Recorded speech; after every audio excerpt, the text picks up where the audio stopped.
C'est la fin du royaume d'Hesperia. Il y a 62 ans, un drame a frappé le pays de la musique et Brooke était aux premières loges d'un théâtre absolument terrifiant. Shuri a tué son père après avoir été transformé en démon. Ça ne s'arrête pas là, la présence de Saint Marcus Mars et d'un mystérieux personnage dans la salle du trône laisse suggérer qu'une histoire bien plus profonde relie le gouvernement à Hesperia. Alors yo les bros, j'espère que vous allez bien, car aujourd'hui nous allons analyser comment l'un des plus grands mystères de Thriller Bark aurait pu être teasé dans ce chapitre, une révélation qu'on attendait depuis de très longues années, comment l'histoire de la brume ayant plongé Hesperia dans le chaos serait liée à beaucoup plus de choses qu'on ne le pense, et tous les liens étranges que ça peut avoir avec le gouvernement Heimu, et bien sûr, la page finale, que s'est-il passé dans le palais royal d'Hesperia, et qui est vraiment cet étrange personnage. Des sujets que nous allons aborder et bien plus encore, profitez bien les bros, car la semaine prochaine, nouvelle pause de One Piece. Et ça tombe bien si vous profitiez de ce moment pour trouver un nouveau jeu disponible en cross-platform de partout, à la fois sur votre téléphone, votre tablette ou votre ordinateur. Un jeu dans lequel la collection des personnages mais aussi l'optimisation de leur stuff, de leur équipe et de leur stratégie sera primordiale pour atteindre le sommet. Ce que j'ai toujours apprécié à son sujet, c'est son nombre absolument fou de champions, de factions, de donjons et l'incroyable variété que propose le PvE, le PvP, les boss de clan et surtout le véritable intérêt dans la formation d'une équipe solide. Sans omettre la qualité que je mentionne à chaque fois, visuellement je trouve que ça claque toujours autant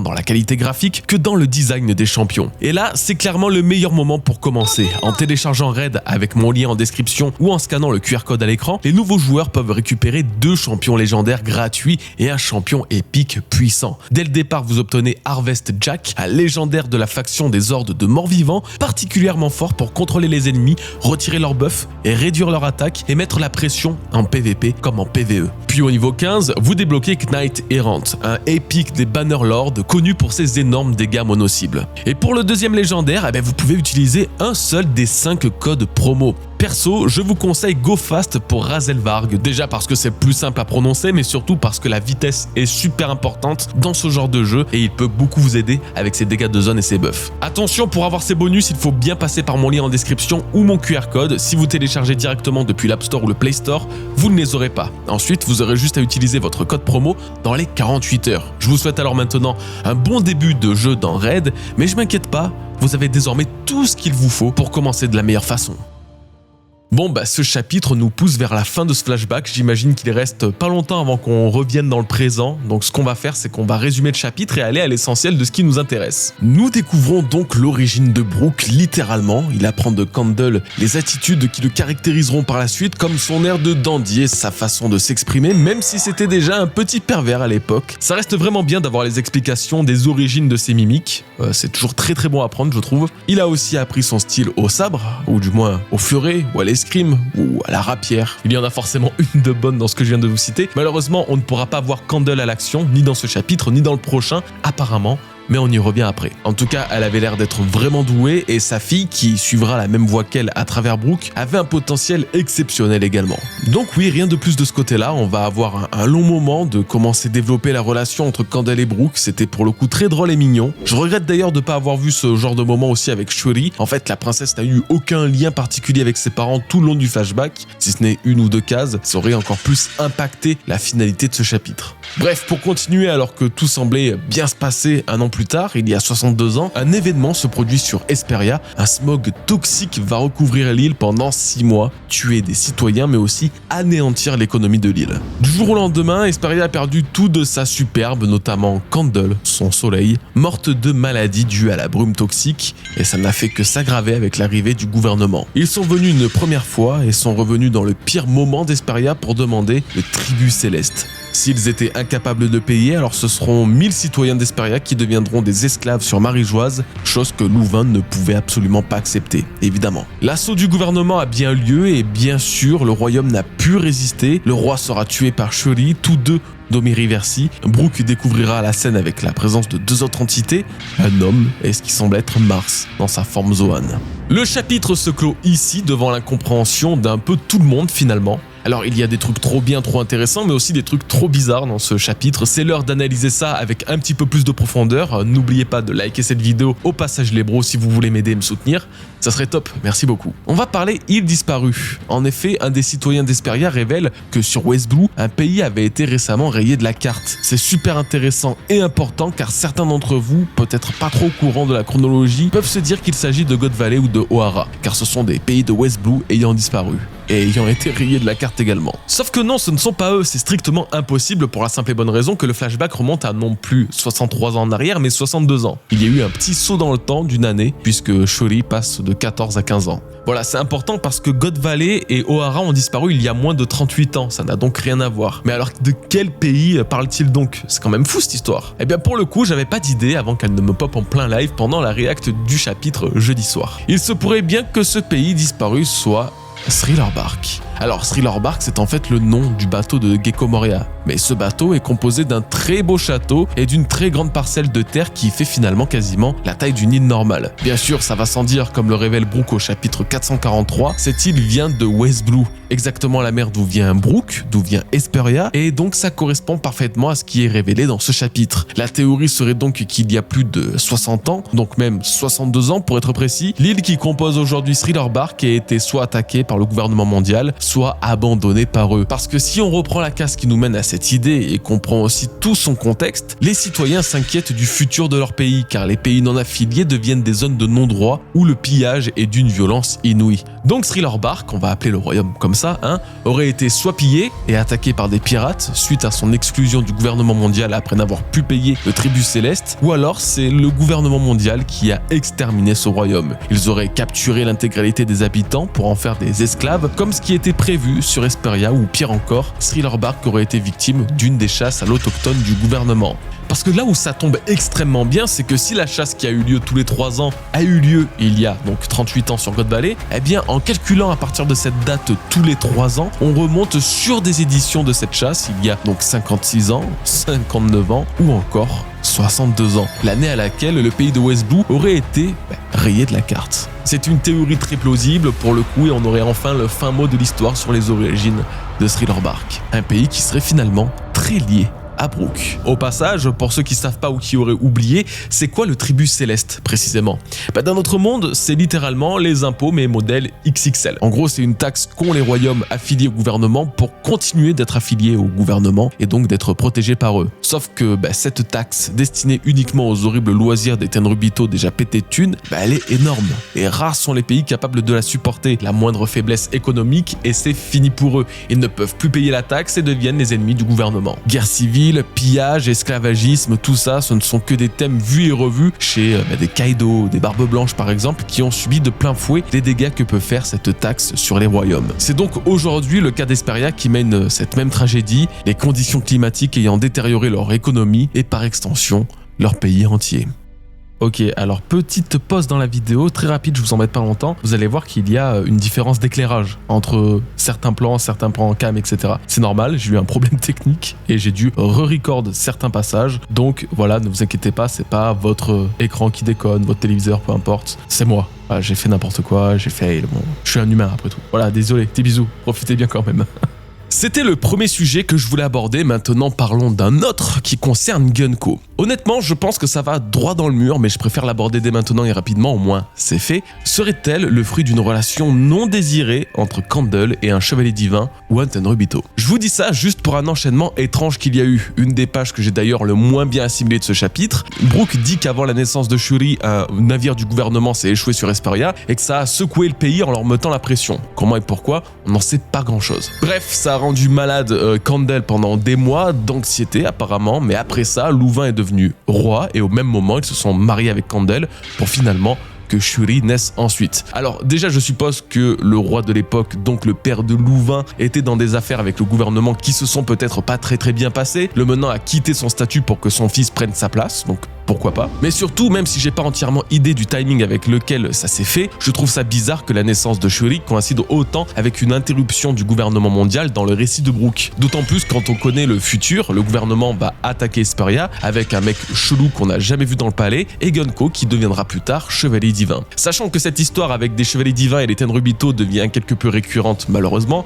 Ginny, Magnolia, la mère donc de Shanks et de Shamrock, et puis même carrément Boa Hancock et ses sœurs, voilà, on sait quel sort réservent ces monstres du gouvernement quand ils ont une femme dans leur collimateur. Ça aurait pu être une partie de l'histoire de Candle qui nous sera révélée plus tard, elle ne ferait pas partie du gouvernement mondial comme théorisé depuis 2 semaines, mais au contraire elle en aurait été une victime. Et de toute façon on arrive justement à ce qui détruit la théorie de Candle double agent, c'est que elle serait morte des suites du smog toxique s'étant abattu sur Hesperia. Là honnêtement les gars, je sais pas trop quoi vous dire sur la mort de Candle. Le fait qu'il n'y ait pas un très gros background autour d'elle, c'est pas très grave du coup. Au contraire, c'est même ce que je vous disais à l'origine, ne vous attachez pas à elle, dans quelques chapitres elle sera morte comme toutes les mères de One Piece car le scénario c'est toujours le même là-dessus. Mais je dois avouer qu'avec le dernier chapitre justement, en voyant toujours la petite froideur se dégageant du personnage, en plus le côté très noble, voilà, et tout ça, on avait quand même vraiment de quoi penser que Candle cachait un double jeu. Ce qui aurait été très cool finalement, ça aurait pu un petit peu changer, mais non, elle est décédée tout comme Ida et Astrid avant elle. Alors je dirais bien, attendons quand même de savoir si c'est pas une fake mort, mais mieux vaut ne rien attendre de plus, on verra le prochain chapitre quand même. C'est juste un petit peu dommage qu'elle subisse encore et toujours le même destin que toutes les mères de One Piece, mourir de maladie,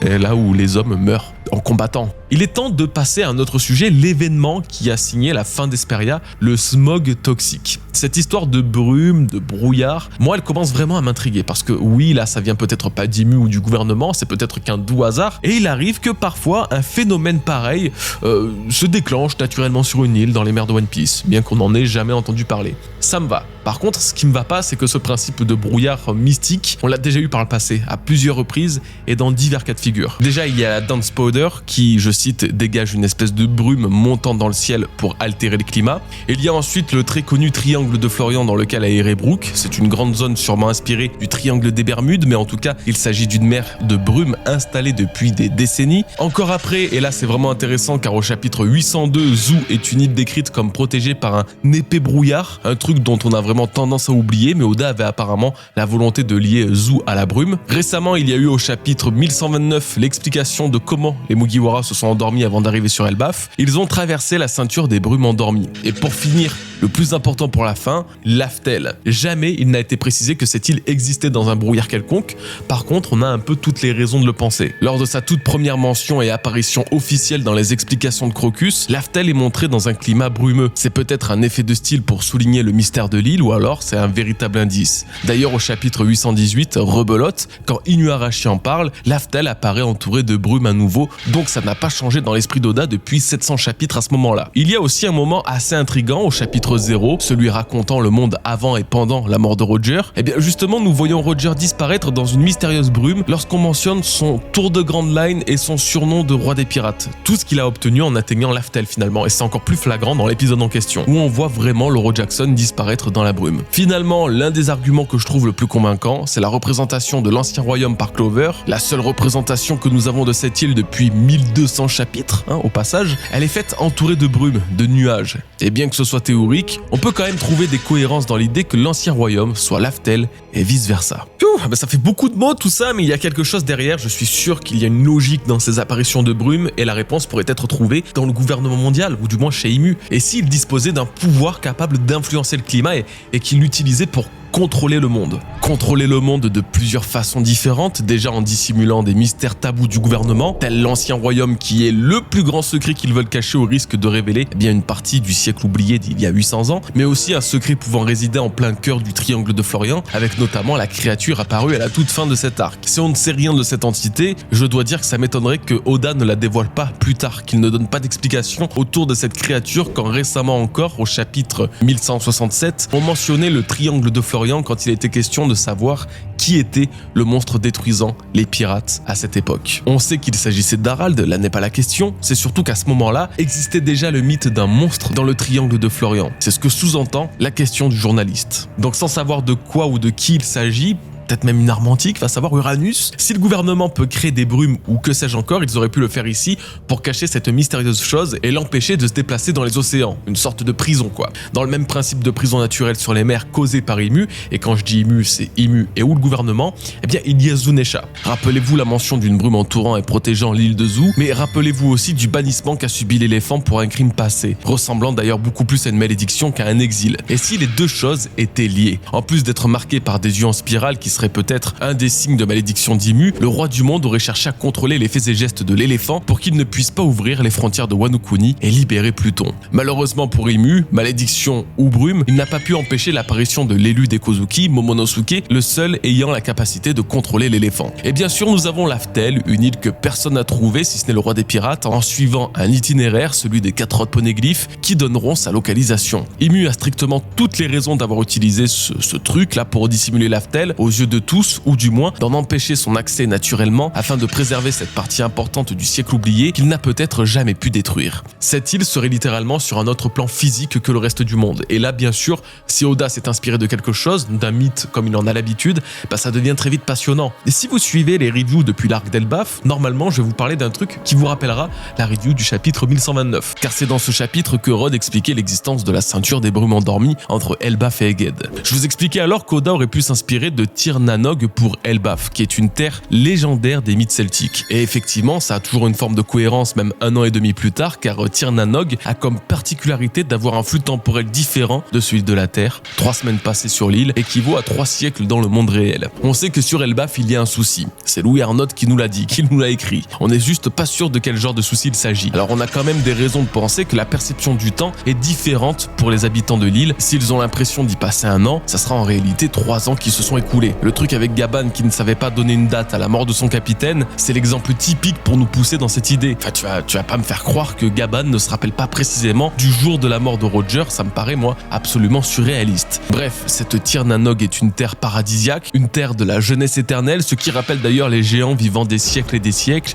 Et puis il y a cette histoire de brume, ça peut coller, puisqu'en effet Tir na Nog est dissimulé autour de cette brume. Maintenant, j'ai envie de dire pourquoi Laftel ne pourrait pas se baser sur le même principe d'île légendaire de nos mythes. Ces dernières années, et plus que jamais en fait, Oda a multiplié les références mythiques dans son œuvre. Les noms de techniques tels que le Bajrangun de Luffy en Gear 5, référence au dieu Saint Hanuman, les événements tragiques du monde tels le déluge qui se prépare, comme dans nos mythes et religions, les noms de bateaux comme le Naglfar des géants, nommé de la même façon que celui des mythes nordiques, et puis t'as les zones mythiques, je vous fais pas de dessin, ça vient pas de l'imagination d'Oda, tout comme le nom des armes antiques, ou encore le nom des créatures d'Elbaf possédées par Rod, tout vient d'une de nos mythologies à nous. Donc encore une fois, pourquoi lui qui base une énorme partie de son œuvre sur de la mythologie de notre monde, qu'on le veuille ou non, ne pousserait pas le vice à son paroxysme avec son île finale? Inspiré des plus grandes légendes maritimes de notre civilisation, telles qu'Avalon, Yggdrasil, ou encore cette fameuse Tir na Nog, que des îles dissimulées par un épais brouillard d'origine mystique. Bref, en gros, je suis pour l'idée que tous ces phénomènes climatiques étranges, notamment liés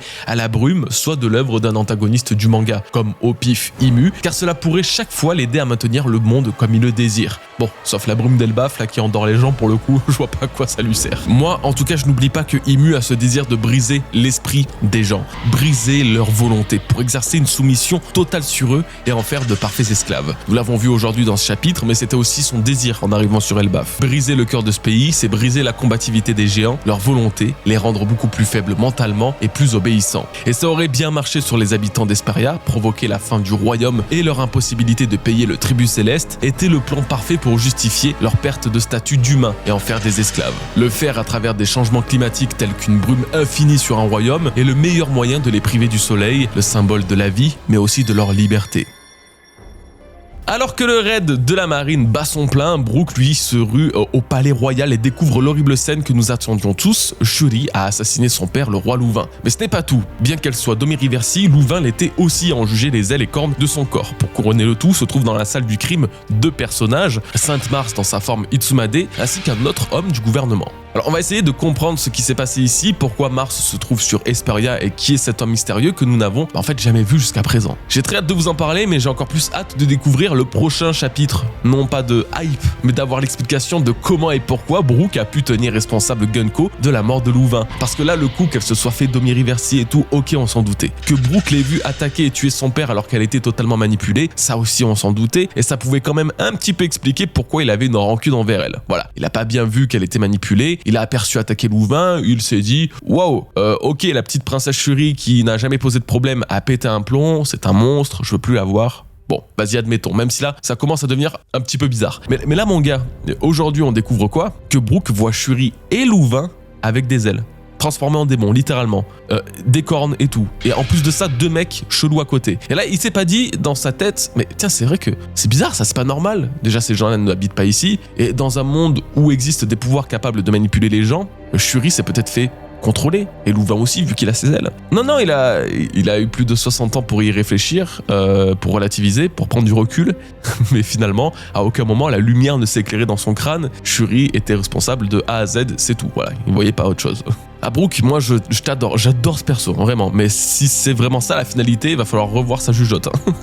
En tout cas, j'espère qu'on aura un meilleur contexte dans le prochain chapitre, parce que j'ai un petit peu du mal là à assimiler le fait qu'il ait pu la tenir responsable, tu vois. Bon, ça c'était la partie coup de gueule, maintenant place à la partie explication, du moins tentative d'explication, parce que je vous avoue pas trop comprendre ce qui se passe sur Hesperia non plus.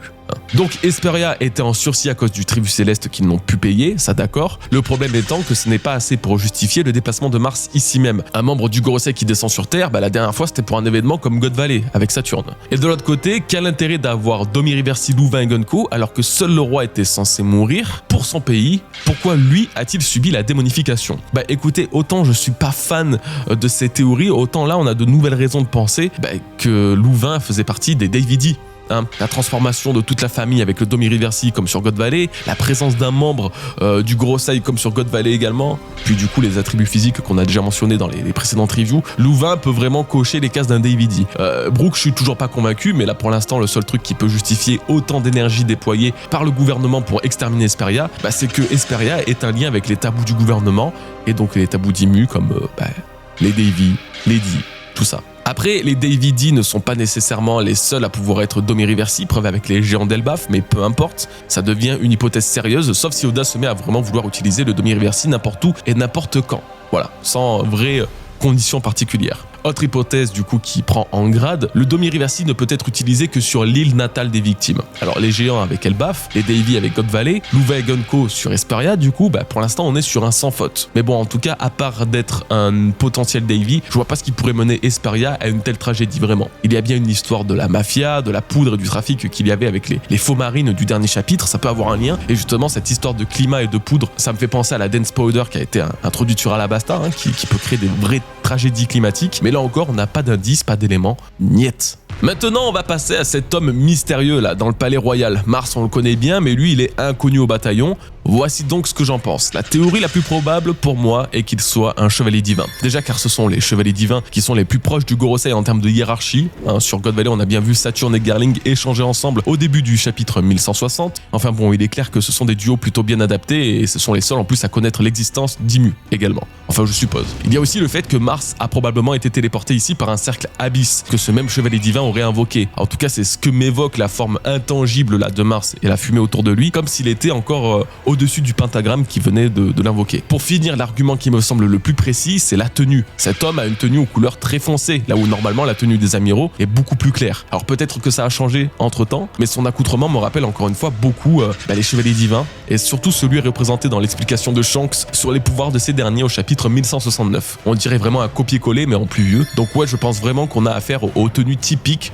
de ces chevaliers. Surtout que Brooke a révélé connaître l'existence des chevaliers divins au chapitre 1146 quand il a entendu Gunko en parler, et vu que leur existence n'est pas censée être quand même connue de tous et que Brooke affronte justement le gouvernement mondial actuellement, je pense qu'il va découvrir cet ordre d'ici le prochain chapitre. Et pour finir, je supposerais même que ce soit le leader des chevaliers divins avant Garling. Voilà, Garling n'était probablement pas né il y a 62 ans, ou en tout cas ce n'était pas encore le leader de ce groupe. Voilà, et j'ai pas de contre-argument particulier si ce n'est la prochaine proposition qui a aussi ses qualités mais un peu moins. Parce que cet homme serait l'ancien amiral. Sur Egged, c'est pas un chevalier divin qui a accompagné un Gorosei, donc Saturne, c'était un amiral. Bon, c'est assez normal. Kizaru était lié à Egged, c'était pour son histoire, son background. Ça n'empêche pas que c'est la deuxième hypothèse la plus probable et que l'homme qu'on voit là soit peut-être l'un des amiraux de l'époque. Là où cette théorie a un certain intérêt, c'est qu'il y a 56 ans, donc seulement 8 ans après l'incident d'Esperia, Rox d'Ichebek tuera un amiral sur Marie-Joise. On ne sait pas si à cette époque il y avait déjà un trio d'amiraux ou si ce nombre a été augmenté à 3 justement après cet incident provoqué par Chebek, mais en tout cas il y avait bien un amiral à l'époque qu'on n'a toujours pas vu. Ce serait le moment parfait de l'introduire. Peut-être que c'était un amiral chevalier divin, en vrai, pourquoi pas faire un mélange des deux. Il n'y a pas de règle qui l'interdit jusqu'à présent et Chebek aurait eu sans doute tout le pouvoir de le vaincre quand on voit le sale qu'il a fait à Garling sur God Valley. En tout cas, je reste quand même sur la théorie du chevalier divin, c'est celle qui me paraît la plus sûre. Et pour finir, il y a bien une troisième option en juger les messages que j'avais reçus sur mon chat pendant la Reaction Live, c'est Shiryu de la pluie. J'avoue qu'il peut y faire penser, c'est vrai, mais je pense pas du tout que ce soit lui. Déjà, ils ont pas le même menton, et celui de Shiryu, pour le coup, est immanquable. Hein. Mais surtout, Shiryu n'a que 44 ans. Il n'était donc pas vivant, il y a de ça plus de 60 ans. Par contre, ça pourrait être son père ou sa famille, pourquoi pas. Mais bon, voilà, vous avez mon avis là-dessus. Je trouve que les autres hypothèses sont bien plus intéressantes, pour le coup. Mais ça peut être aussi un ancien chevalier divin de la famille de Shiryu, qui était aussi l'amiral de l'époque. Donc, vous voyez, même les trois théories ensemble peuvent fonctionner d'une certaine manière. Mais bon, vous savez quoi, j'ai pas totalement fini l'analyse de chapitre. Vous allez rester un petit peu avec moi parce qu'il y a des petits problèmes de ce chapitre et j'aimerais bien en parler. Est-ce que Louvain déjà est bien mort? C'est la question qu'on se pose. Normalement, oui, me direz-vous, sauf qu'un truc cloche, il est tué par Gunko, alors qu'ils sont respectivement en Domi-Reversi. Or, rappelez-vous que sur Elbaf, il y a à peine 10 chapitres, nous apprenions que pour libérer les géants de cette malédiction, il fallait simplement les tuer pour qu'ils reviennent à la vie. Du coup, qu'ils reviennent à la normale, entièrement régénérés d'ailleurs. Donc, et sauf s'il y a un paramètre particulier à prendre en compte et qu'on ne connaît pas, Louvain devrait normalement voir son Domi-Reversi être annulé après avoir été tué et donc revenir à la normale. Il mourra peut-être une seconde fois, ça je le dis pas, mais ce chapitre-là qu'on vient de lire ne serait pas celui de sa mort définitive. Ensuite, il y a tout le mystère de comment et pourquoi Brook prend Gunko en vrai responsable du parricide, alors que tous les éléments sont là pour prouver une manipulation et un contrôle du gouvernement. Il faut quand même prendre en compte que Brook n'a pas encore eu sa grosse cicatrice sur le crâne, celle qui perdura même après sa mort. C'est une quasi-évidence qu'elle sera provoquée par une blessure subie là, durant la fin d'Esperia. Une telle balafre, je pense, pourrait facilement lui causer une amnésie ou un coma ou que sais-je encore. Brook risque de ne plus se souvenir de ce qui s'est passé ici après ce choc, si ce n'est quelques bribes de sa vision, notamment Gunko tuant son père. Et la vraie dernière vision qu'il aurait, c'est Shuri qui part pour Marie-Joise, parce que ça, il en avait bien conscience, comme il l'a dit au chapitre 1183, avant le début de son flashback. Donc maintenant, il manque un autre élément important dans l'histoire de Brook. Si sa cicatrice sera bientôt justifiée, qu'en sera-t-il du Yomi Yomi no Mi, son fruit de la résurrection? Je garde cette théorie dans un coin de ma tête depuis le début du flashback. Ce fruit aurait pu être possédé et gardé comme trésor à Esperia et le gouvernement mondial pourrait vouloir s'en emparer. Après tout, on parle d'un fruit qui défie la mort, en t'incarnant en la mort en personne. Encore à ce jour, ça reste l'un des pouvoirs les plus exceptionnels de tout One Piece, surtout quand on l'utilise aussi bien que Brook, qui influence les âmes et invoque les éléments. Alors, est-ce que le Yomi Yomi no Mi cachera un secret à la hauteur de son exceptionnelle utilité? Est-ce que le gouvernement mondial souhaite mettre la main sur un pouvoir capable d'offrir une seconde chance? Écoutez, je n'en serais absolument pas étonné. Alors les bros, dites-moi qu'avez-vous pensé de ce chapitre, quelles sont vos théories à propos du personnage mystérieux, de cette fin en fait, de cette page finale. Vous avez littéralement 2 semaines pour vous triturer l'esprit, pas de chapitre la semaine prochaine, pas de vidéo non plus, on revient en force pour la review du chapitre 1186 avec peut-être un retour au présent. Je pense que c'est encore un peu tôt mais on peut espérer. Très hâte d'avoir le fin mot de cette histoire, on se laisse là-dessus et je remercie à nouveau Red Shadow Legends pour la sponsor. N'oubliez pas que tous les liens sont en description ou que le QR code est à l'écran prêt à être scanné. Merci aussi et surtout à vous les bros, prenez bien soin de vous et de vos proches. Peace.